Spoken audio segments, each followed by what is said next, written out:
కానీ నితీష్ కుమార్ అనేటటువంటి వ్యక్తికి ఏం కోపం వచ్చిందంటే తనని సెకండ్కు తొక్కేయడానికి అమిత్ షా వేసిన వ్యూహం అని కోపం వచ్చింది.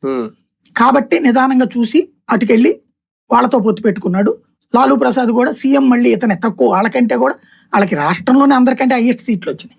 బీజేపీకి ఎక్కువ సీట్లు వచ్చినా కూడా నితీష్ నే సీఎం చేసి, అలాగే ఆర్జేడీకి ఎక్కువ సీట్లు ఉన్నా కూడా నితీష్ నే సీఎం చేయడానికి ఒప్పుకుని ఇచ్చారు. కానీ మంత్రివర్గంలో అధిక మంత్రి పదవులు ఆర్జేడీ పొందింది.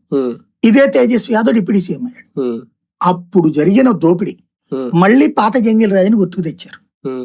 నడి రోడ్డు మీద దందాలు, నడి రోడ్డు మీద దోపిడీలు, లేకపోతే గనక ప్రతి దానికి డబ్బులు వసూలు చేయడాలు.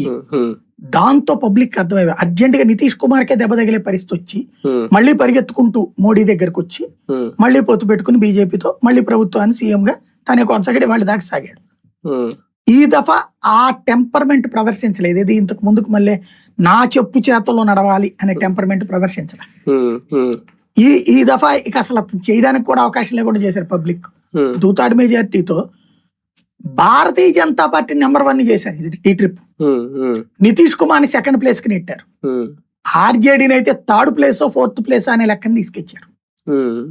ఆ స్థితికి దిగజార్చేశారు. కాబట్టి ఇవాళ మళ్ళీ నితీష్ కుమార్ వెళ్ళి ఆర్జేడీతో పొత్తు పెట్టుకుని ప్రభుత్వం ఏర్పాటు కూడా చేయలేడు. ఆ స్టేజ్ తెచ్చిపెట్టారు. అంటే బీజేపీకి లీడ్ ఇవ్వడం బిగించేశారు బీహార్. GST 2.0 సత్ఫలితాలు ఇస్తుందనడానికి దీంట్లో ఎంతవరకు ఆ క్రెడిట్ నీ ఖాతాలు ఇవ్వచ్చు? నేను అట్లా అనుకోవట్లేదు. బీహార్ లో కొంత ఉంటది, అంటే 100 విజయాల్లో అది కూడా ఒక పాయింట్ ఉంటదేమో కానీ ఎక్కువ ఉండదు. అంటే మిడిల్ క్లాస్ ఎక్కువ దాని గురించి ఆలోచిస్తున్నారు. GST 2.0 గురించి అంటే మీకు మన ఏరియా మిడిల్ క్లాస్ కి ఆ ఛాయిస్ ఉంటుంది. ఎందుకు మనకి ఇది వచ్చాక టీవీలు కొనుక్కున్నారా, ఫ్రిడ్జ్లు కొనుక్కున్నారా, బైక్స్ గానీ కార్లు గానీ అంత స్తోమత లేదు. అంటే విక్రయాలు పెరిగినాయి, కొనుగోలు దేశవ్యాప్తంగా పెరిగినాయి, మనకి పెరిగినాయి. బీహార్ లో కార్లు కొనేవాళ్ళు ఎంతమంది, 2 వీలర్లు కొనేవాళ్ళు. అలా ఉంటే ఇక్కడికి వచ్చి ఎందుకు పని చేసుకుంటారు? కాబట్టి బీహారీలకి ఈ ప్రయోజనం పెద్దగా ఇది కాదు. కానీ ఒకటి సార్, ఓకే, ఎప్పుడు ఒక మంత్రం పనిచేస్తుంది ఎన్డీఏకి, నమో మంత్రం.